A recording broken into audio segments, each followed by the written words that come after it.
Leçon 1. Se préparer à l'aventure. Salut Anna, je prévois bientôt un voyage en Europe et j'essaie de savoir quoi emporter. Cela semble excitant. L'emballage peut être délicat. Que penses-tu apporter? J'ai absolument besoin de mes marqueurs et surligneurs de couleurs pour prendre des notes. Je souhaite documenter mes expériences et faire un journal de voyage. C'est une excellente idée. Un journal de voyage peut vous aider à vous souvenir de tous les moments incroyables. Envisagez-vous de se dessiner ou d'écrire? Les deux, je veux dessiner certains des endroits magnifiques que je visais et écrire mes pensées et mes expériences. Cela semble merveilleux. Le dessin peut vraiment capturer l'essence d'un lieu. N'oubliez pas d'apporter un sac à dos pour transporter toutes vos fournitures. Absolument. Un sac à dos solide est essentiel pour voyager. Je veux aussi quelque chose de confortable et suffisamment spacieux pour mon appareil photo et mes collations.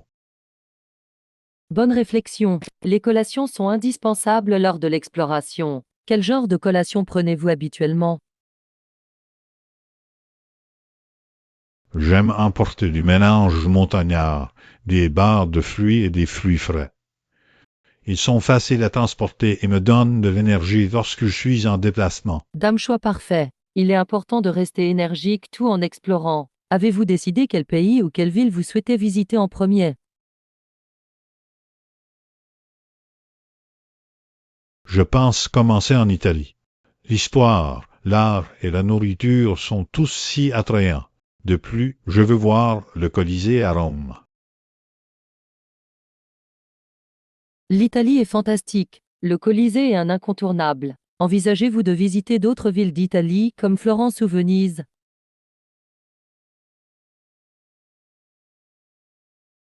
Certainement, Florence pour l'art et Venise pour ses canaux uniques. Je veux m'immerger dans la culture et essayer les plats locaux. De beaux projets. Chaque ville a son propre charme. Avez-vous recherché des plats spécifiques que vous souhaiteriez essayer? J'ai hâte d'essayer des pâtes antiques à Florence et des fruits de mer à Venise. J'ai entendu dire que la glace est un incontournable partout. Les glaces sont délicieuses. C'est le régal parfait après une longue journée d'exploration. Avez-vous une liste d'endroits où acheter des glaces? J'ai lu que la gelateria Dondoli de San Gimignano est célèbre pour ses saveurs. J'ai hâte de le goûter. Cela semble incroyable. Assurez-vous d'essayer leur saveur de pistache. C'est censé être incroyable. Et votre itinéraire de voyage?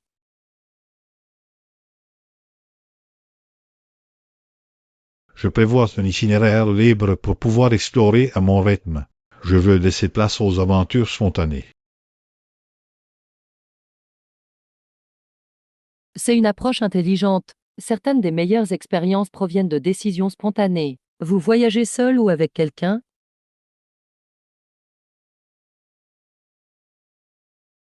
J'y vais avec un ami. C'est agréable d'avoir quelqu'un avec qui partager ses expériences, surtout lorsqu'on explore de nouveaux endroits. Absolument. Voyager avec un ami peut rendre le voyage encore plus agréable. Vous pouvez partager des souvenirs et vous entraider pour découvrir de nouvelles choses. Exactement. De plus, nous pouvons nous motiver mutuellement pour essayer de nouvelles activités comme la randonnée ou la visite de musées. Leçon 2. Voyager intelligemment avec la technologie. Salut Anna, j'ai entendu dire que tu avais trouvé un moyen d'économiser sur les frais d'itinérance lorsque tu voyages. Ça a l'air génial. Oui, j'ai découvert une application qui permet d'utiliser des données sans payer de frais d'itinérance élevés. Vraiment. Comment ça marche? Ils se connectent aux réseaux Wi-Fi locaux ou utilisent des cartes SIM virtuelles pour que vous puissiez accéder à Internet en toute transparence. C'est génial. J'ai toujours peur de recevoir d'énormes factures lorsque je voyage à l'étranger. J'avais l'habitude de m'inquiéter de ça aussi, mais cette application a rendu tout beaucoup plus facile. Il vous montre même les points d'accès Wi-Fi disponibles à proximité. C'est très pratique. L'avez-vous trouvé utile lors de votre récent voyage? Absolument. Je l'ai utilisé dans les cafés et les hôtels, ce qui m'a permis d'économiser beaucoup d'argent. De plus, je pourrais toujours partager mes photos de voyage instantanément. C'est incroyable. Partager vos expériences en temps réel a dû être amusant. Avez-vous rencontré des difficultés avec cela? Juste quelques-uns. Parfois, la connexion n'était pas forte, mais elle était gérable. Dans l'ensemble, cela a bien fonctionné. C'est bon à entendre. Que proposent d'autres l'application? Il vous permet également de télécharger des cartes pour une utilisation hors ligne, ce qui est très pratique lorsque vous explorez de nouvelles villes. Wow, c'est une fonctionnalité géniale. Se perdre dans un nouvel endroit peut être stressant. Exactement. Avoir des cartes hors ligne m'a aidé à naviguer facilement sans me soucier des données. Je dois télécharger cette application avant mon prochain voyage. En avez-vous parlé à vos amis? Oui, je l'ai recommandé à tout le monde. Cela change la donne pour les voyageurs. Je peux voir pourquoi. Cela doit être agréable de voyager sans vérifier constamment sa facture de téléphone. C'est vraiment le cas. De plus, je me sentais plus connecté et moins stressé par les limites de données. C'est gagnant-gagnant. Avez-vous également utilisé d'autres outils technologiques en voyage? J'ai utilisé une application de traduction pour surmonter les barrières linguistiques. Cela a rendu la communication avec les locaux beaucoup plus facile. Cela semble utile. Quelle était la précision de la traduction? Très bon. Ce n'était pas parfait, mais cela m'a aidé à comprendre des phrases de base et à demander mon chemin.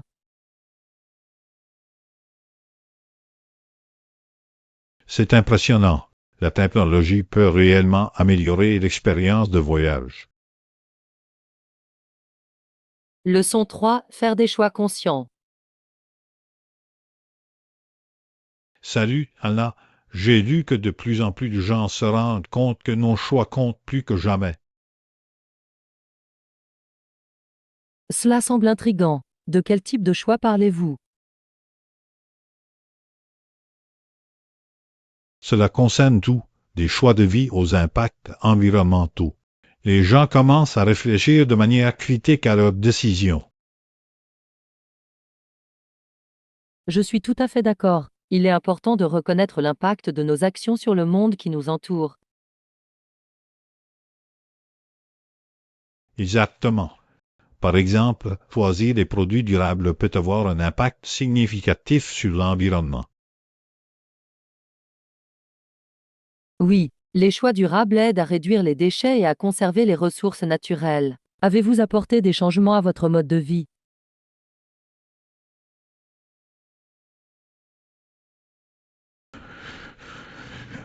Je te re- J'ai commencé à utiliser des sacs et des bouteilles réutilisables pour réduire la consommation de plastique. Cela fait du bien de contribuer positivement. C'est une belle étape. Je suis récemment passé à un régime à base de plantes et cela m'a ouvert les yeux. Un régime à base de plantes. C'est intéressant. Qu'est-ce qui vous a motivé à faire ce changement? Je voulais améliorer ma santé et aussi réduire mon empreinte carbone. C'est incroyable à quel point les choix alimentaires peuvent avoir un impact sur les deux. C'est vrai. Il est fascinant de réfléchir à la façon dont notre alimentation est liée à des problèmes plus vastes comme le changement climatique. Exactement. De plus en plus de gens se rendent compte que les choix individuels peuvent conduire à un changement collectif. Avez-vous remarqué des bienfaits depuis que vous êtes passé à un régime à base de plantes? Oui, j'ai plus d'énergie et je me sens en meilleure santé globale. En plus, j'ai découvert tellement de délicieuses recettes.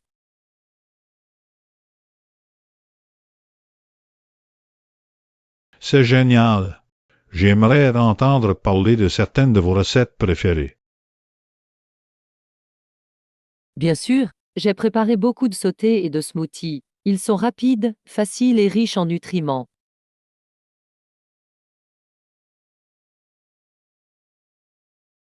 Cela a l'air délicieux. Je devrais essayer d'incorporer davantage de repas à base de plantes dans mon alimentation. Vous devriez totalement le faire. C'est une façon amusante d'expérimenter les saveurs et les ingrédients.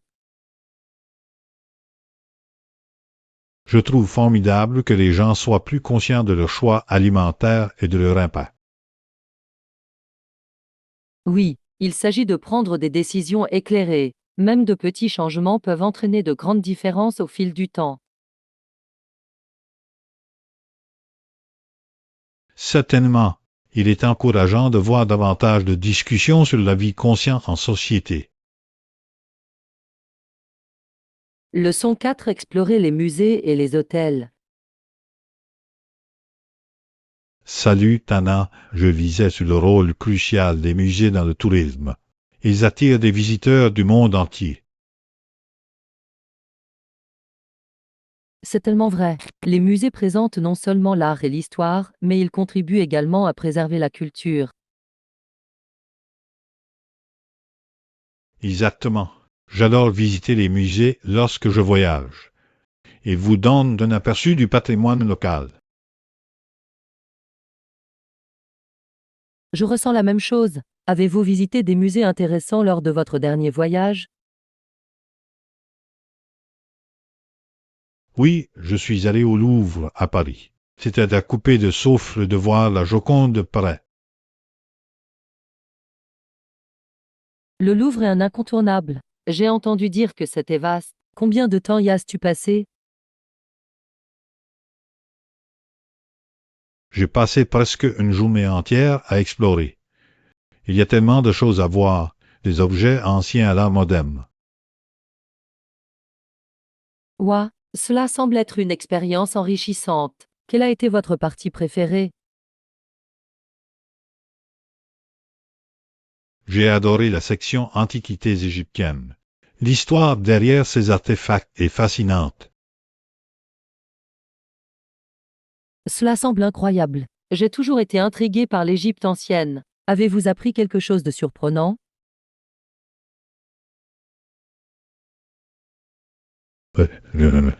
J'ai été surpris d'en apprendre davantage sur leurs rituels funéraires complexes et leurs croyances sur l'au-delà.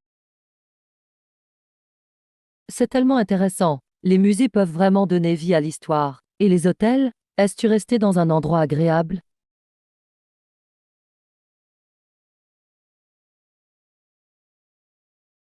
Je l'ai fait. J'ai trouvé un charmant hôtel-boutique près du musée. Il y avait une atmosphère chaleureuse et un personnel sympathique. Les hôtels boutiques sont géniaux. Ils ont souvent des designs uniques et un service personnalisé. Quelle a été la meilleure partie de votre séjour?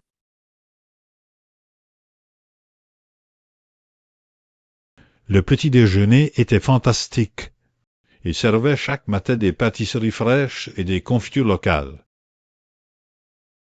Cela semble délicieux. J'adore essayer la cuisine locale lorsque je voyage. C'est l'une des meilleures façons de découvrir une nouvelle culture. Absolument. Je pense que la nourriture fait partie intégrante de l'expérience de voyage. Cela vous connecte avec le lieu. Recherchez-vous généralement des hôtels avant de partir ou préférez-vous explorer à votre arrivée? Je fais habituellement des recherches. Cela m'aide de lire les critiques et de trouver un endroit qui correspond à mes besoins. C'est intelligent. Je recherche parfois des hôtels qui proposent des expériences locales, comme des visites guidées ou des cours de cuisine. C'est une excellente idée. Cela peut rendre votre séjour plus mémorable. Avez-vous vécu des expériences uniques dans les hôtels? Oui, dans un hôtel, j'ai suivi un cours de poterie dispensé par un artiste local. C'était tellement amusant.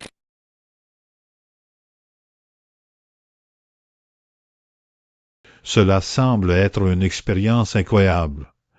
C'est un excellent moyen d'acquérir une nouvelle compétence et de se connecter avec la communauté. Leçon 5 à la découverte des attractions historiques. Salut, Anna, je reviens tout juste de Londres. Quelles attractions avez-vous vues pendant votre séjour? Cela semble excitant. J'ai visité la Tour de Londres. C'était fascinant.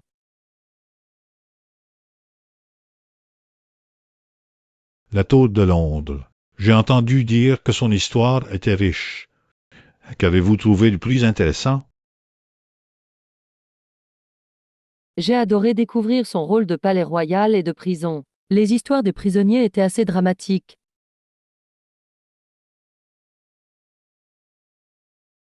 Cela a dû être intriguant. Avez-vous vu les joyaux de la couronne pendant votre séjour? Oui, les joyaux de la couronne étaient magnifiques. Voir les couronnes et les sceptres de près était à couper le souffle.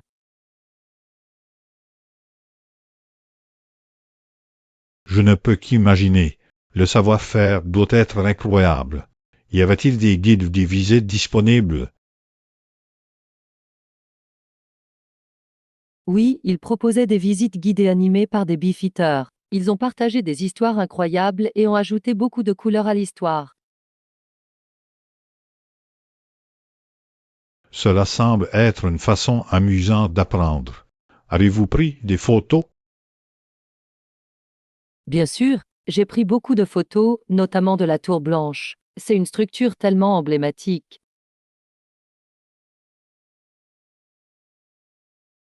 J'adorerais les voir. Quelle autre attraction avez-vous visité à Londres? Je suis aussi allé au British Museum. Il est rempli d'objets du monde entier. Le British Museum est sur ma liste. Quelle a été votre exposition préférée là-bas? Les momies égyptiennes étaient fascinantes. Je ne m'attendais jamais à les voir en personne. C'est incroyable. L'histoire derrière eux est tellement captivante. Avez-vous exploré d'autres quartiers de Londres? Oui, j'ai erré dans Covent Garden. L'ambiance y était animée, avec des artistes de rue et des magasins. Cove Garden a l'air charmant. Avez-vous essayé des plats locaux pendant votre exploration? Je l'ai fait. J'ai mangé du fish and chips dans un petit pub. C'était délicieux et très copieux. Choix Tracite. J'ai entendu dire qu'essayer la cuisine locale est essentiel lorsque l'on voyage. Absolument. C'est une excellente façon de découvrir la culture. J'ai aussi essayé du thé anglais traditionnel. Comment c'était? J'ai toujours voulu goûter au thé de l'après-midi à Londres. C'était délicieux. Le thé était savoureux et les scones à la crème caillée étaient divins.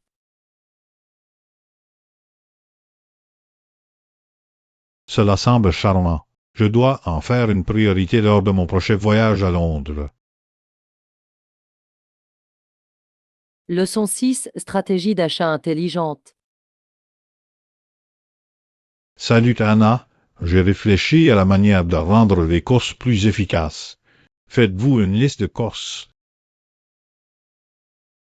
Oui, je crée toujours une liste de courses avant d'aller au magasin. Cela m'aide à rester organisé et concentré. Cela semble efficace. Achetez-vous tout en même temps ou y allez-vous plusieurs fois par semaine?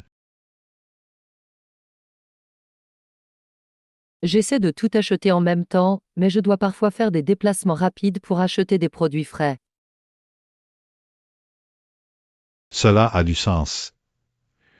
Les fruits et légumes frais ont souvent une durée de conservation plus courte. Qu'incluez-vous habituellement sur votre liste?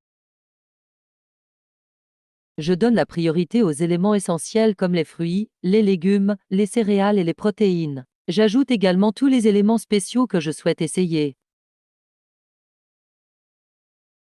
C'est une approche intelligente. L'inclusion d'articles spéciaux peut rendre les repas plus excitants. Avez-vous découvert de nouveaux favoris récemment? Oui, j'ai découvert un nouveau type de quinoa au goût de noisette. C'est délicieux.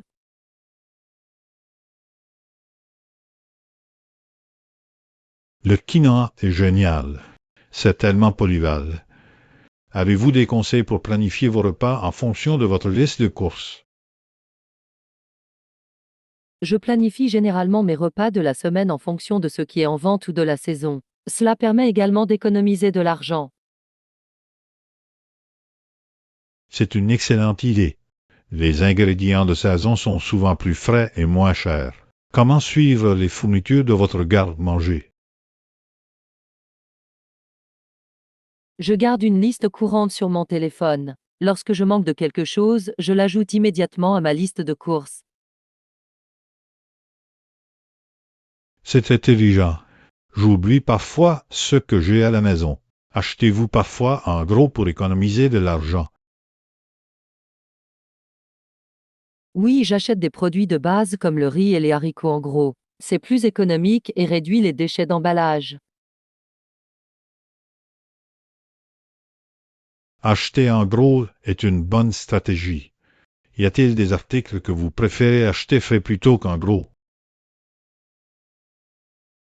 Certainement. Je préfère acheter des produits laitiers et des viandes fraîches pour garantir leur qualité et leur saveur. Cela a du sens. Les ingrédients frais ont souvent meilleur goût dans les repas.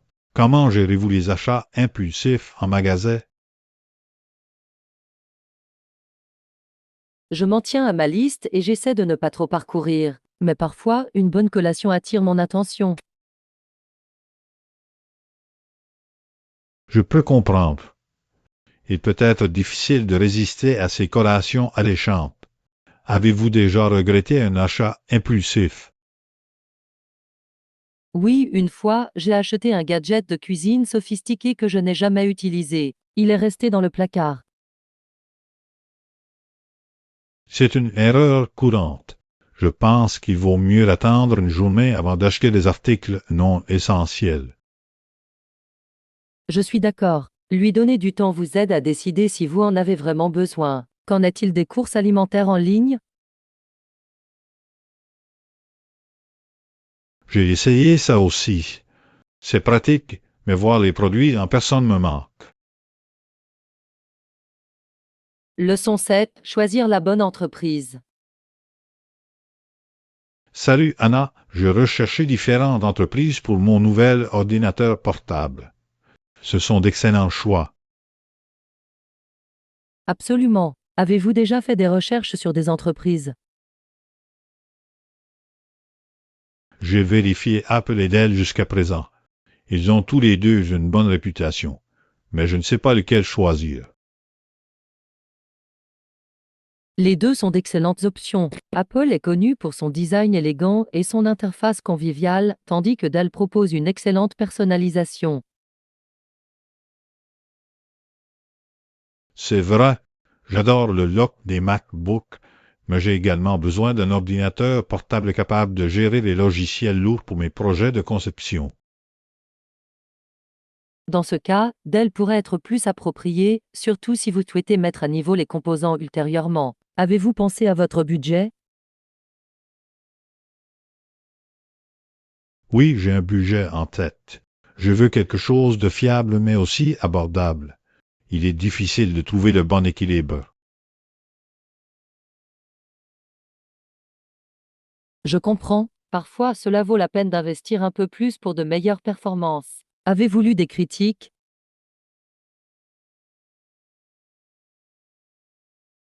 J'en ai lu quelques-uns en ligne et ils semblent utiles. Les avis des utilisateurs fournissent des informations que les spécifications seules ne fournissent pas. Certainement. Ils peuvent mettre en évidence les performances réelles et les problèmes que vous ne verrez peut-être pas dans les publicités. Qu'en est-il de la garantie et du service client? Ces facteurs sont également importants. Ils le sont vraiment. Une bonne garantie peut vous faire économiser de l'argent à long terme et un service client réactif est essentiel en cas de problème. Je suis d'accord.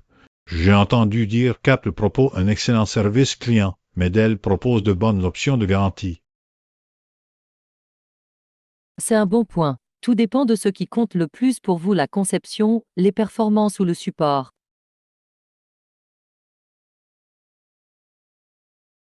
Exactement. Je réfléchis également à la portabilité de l'ordinateur portable, car je voyagerai beaucoup pour le travail.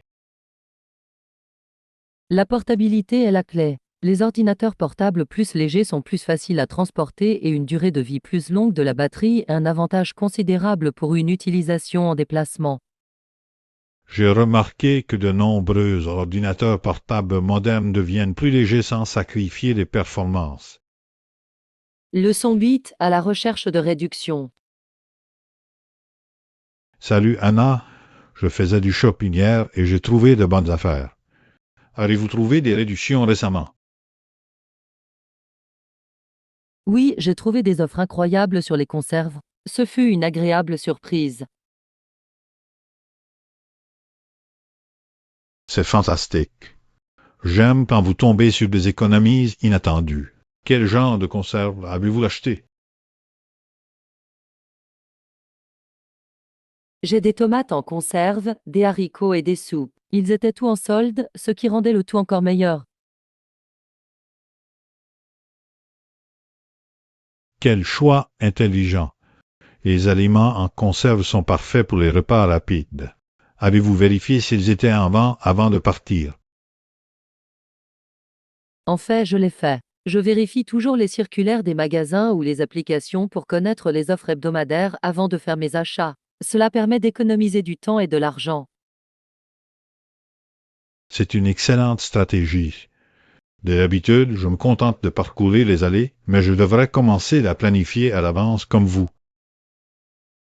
Ça aide vraiment. De plus, certains magasins proposent des programmes de fidélité qui offrent des réductions supplémentaires aux membres. J'ai entendu parler de ces programmes. Pensez-vous qu'ils valent la peine de s'y joindre?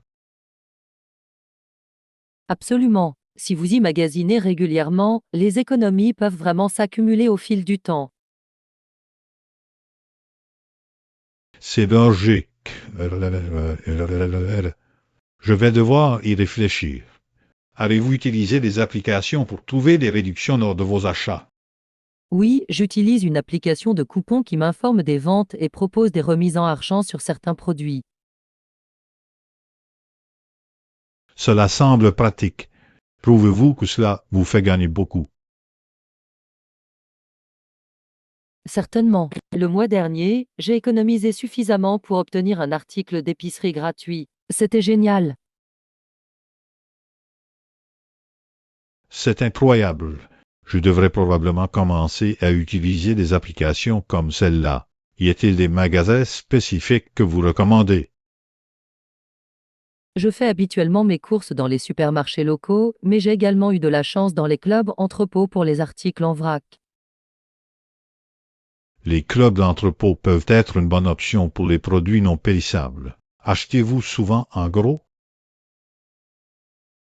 Quand les prix sont bons, oui. C'est particulièrement utile pour des choses comme le riz, les pâtes et les conserves.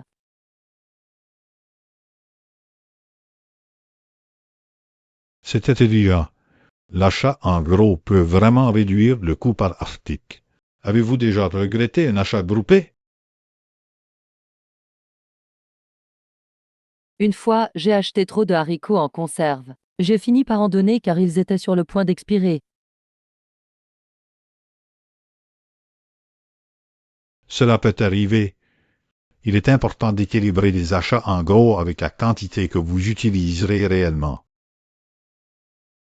Exactement. Depuis, j'ai appris à être plus prudent dans mes achats.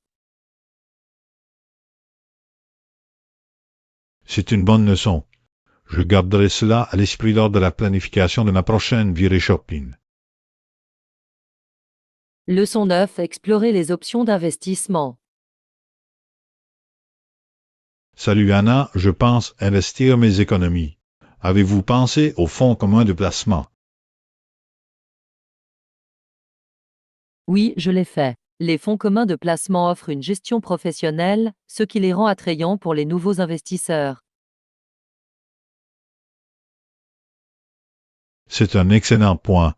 J'aime l'idée de confier la gestion des investissements à des experts. Cela semble moins risqué. Exactement. De plus, les fonds communs de placement vous permettent de diversifier votre portefeuille sans avoir besoin de beaucoup d'argent au départ. La diversification est la clé. Cela permet de répartir le risque entre différents actifs. Quel type de fonds commun de placement avez-vous étudié? J'ai recherché des fonds d'actions et des fonds obligataires. Les fonds d'actions investissent dans des actions, tandis que les fonds obligataires se concentrent sur les titres à revenus fixes. Intéressant. Je pense que je préférerais les fonds d'action pour une croissance potentielle, mais je suis également curieux de connaître les fonds obligataires. C'est une approche intelligente. Les fonds d'actions peuvent offrir des rendements plus élevés, mais ils s'accompagnent également d'une plus grande volatilité. Doit- Je veux équilibrer la croissance avec une certaine stabilité. Avez-vous parlé à un conseiller financier de vos options? Je l'ai fait. Ils m'ont aidé à comprendre ma tolérance au risque et m'ont recommandé des fonds qui correspondent à mes objectifs. C'est utile. Je pense que je devrais aussi en consulter un avant de prendre une décision. Avez-vous trouvé des fonds spécifiques qui vous plaisent? Oui, j'ai trouvé quelques fonds indiciels qui suivent les principaux indices boursiers. Ils ont généralement des frais moins élevés et de bonnes performances à long terme. Les fonds indiciels semblent attrayants. Des frais moins élevés signifient qu'une plus grande partie de mon argent est consacrée à la croissance des investissements. Exactement. C'est également un excellent moyen d'investir sur le marché dans son ensemble sans sélectionner des actions individuelles. J'apprécie la simplicité de cette approche. Avez-vous déjà commencé à investir dans des fonds communs de placement? J'ai ouvert un compte auprès d'une maison de courtage qui propose une large gamme de fonds communs de placement. C'est super. Le processus était-il simple? Oui, c'était assez simple. J'ai rempli des formulaires en ligne et j'ai pu commencer à investir immédiatement.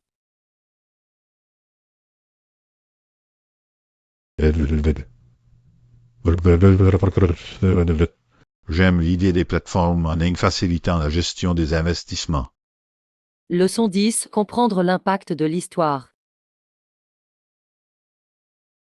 Salut Dana, je lisais sur la Seconde Guerre mondiale et comment ces événements ont façonné l'Europe moderne. C'est fascinant, mais tragique. Absolument. L'impact des actions d'Hitler dans les années 1930 sur l'Allemagne et le reste de l'Europe fut profond.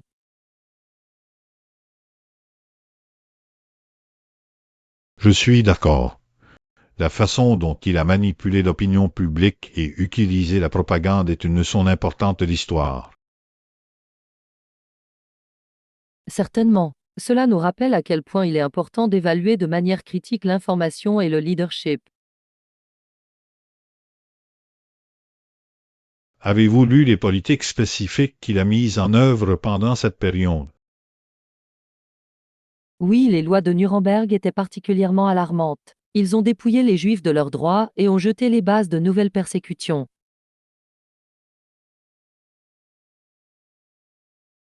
C'est exact. C'est effrayant de voir à quel point une discrimination systématique a été établie.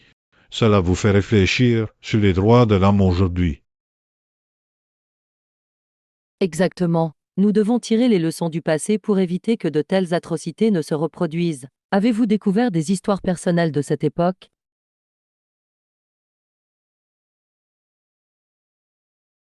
Oui, j'ai entendu parler de survivants qui ont partagé leurs expériences dans les camps de concentration. Leur résilience est à la fois déchirante et inspirante. Ces histoires sont puissantes. Ils nous rappellent le coût humain de la guerre et de la haine. Il est crucial de garder ces souvenirs vivants.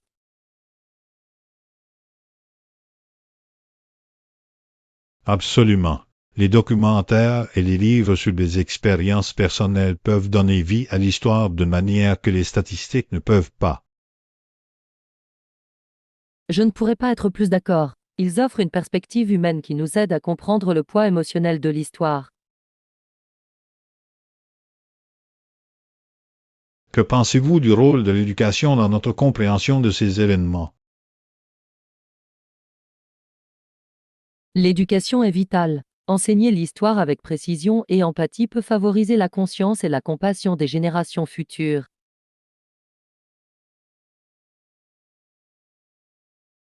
Il est essentiel que les étudiants se familiarisent avec les conséquences de l'intolérance et de la discrimination.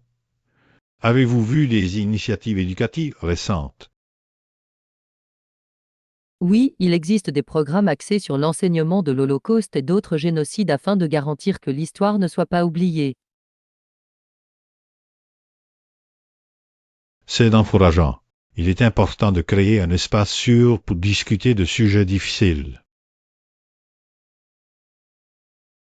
Absolument. Engager les élèves dans un dialogue peut les aider à développer leur esprit critique et leur empathie. Je pense que l'utilisation de littérature et de films sur cette période peut également rendre l'histoire plus accessible aux jeunes apprenants.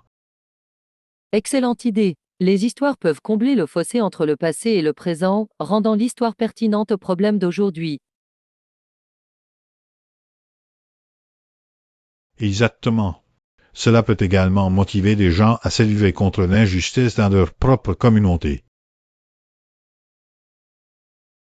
Oui, l'histoire nous enseigne que le silence peut être complice. Nous devons dénoncer la haine et la discrimination chaque fois que nous en sommes témoins.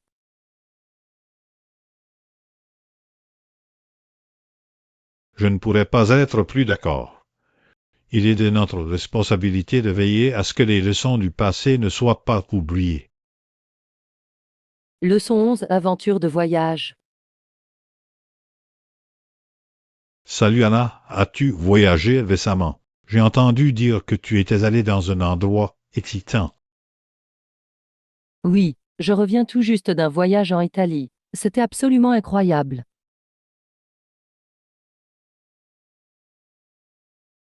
L'Italie a l'air incroyable. Quelle ville as-tu visité? J'ai commencé à Rome, puis je suis allé à Florence et Venise. Chaque ville avait son propre charme. Ouais. Rome a dû être fascinant avec toute son histoire. Avez-vous vu le Colisée? Oui, je l'ai fait. Se tenir devant le Colisée, c'était comme remonter dans le temps. C'est massif et tellement bien conservé.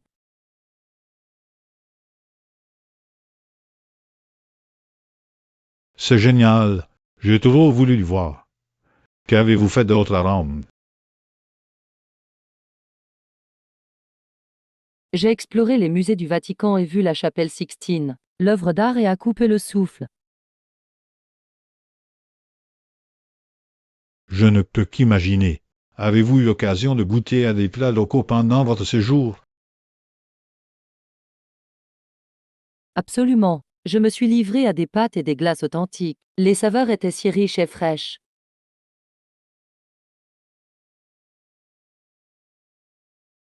Cela a l'air délicieux. J'ai entendu dire que la cuisine italienne est parmi les meilleures au monde. C'est vraiment le cas. Chaque repas ressemblait à une célébration des saveurs. J'ai même suivi un cours de cuisine pour apprendre à faire des pâtes.